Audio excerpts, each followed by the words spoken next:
মাধ্যমিকে রাজ্যে সপ্তম স্থান অধিকার করল মাথাভাঙ্গা হাই স্কুলের ছাত্র আসিফ কামাল। 687 নম্বর পেয়ে রাজ্যে সপ্তম স্থান অধিকার করে নিয়েছে আসিফ। বৃহস্পতিবার প্রকাশিত হয়েছে মাধ্যমিকের ফলাফল। রাজ্যে প্রথম স্থানেই রয়েছে কোচবিহারের চন্দ্রচূড় সেন। এরপর সপ্তম স্থান অধিকার করেছে কোচবিহার জেলার মাথাভাঙ্গার আসিফ। সেরা 10-এ থাকতে পেরে ভীষণ খুশি আসিফ। আসিফ জানায়, দিনে প্রায় 6 ঘন্টা পড়াশোনা করত সে। যখন যা মনে হতো তখন সেই বিষয় নিয়ে পড়াশোনা করত। মাধ্যমিকে ভালো ফলের আশা ছিল। বাবা মা তার এই সাফল্যে ভীষণ খুশি। ভবিষ্যতে ইসরোতে গিয়ে গবেষণা করতে চায় সে। হ্যাঁ, খুব ভালো লাগছে।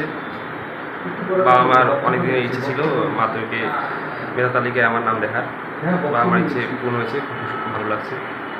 হ্যাঁ, একটা আশা ছিল। আমি আশা করছিলাম 90 আশেপাশে নম্বর থাকবে, আর সেরকমই নম্বর 87। ভালো লাগছে।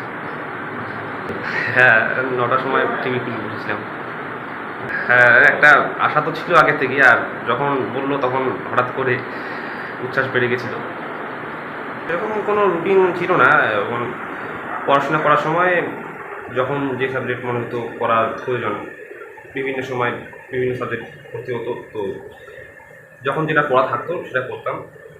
নর্মালি সেরকম কোনো রুটিন ছিল না, মোটামুটি 6 ঘন্টার মতো পড়তাম। আর টেস্টের পরে তো ফুল বন্ধ ছিল, তো এ সময় আর একটু বেশি, 6 ঘন্টা।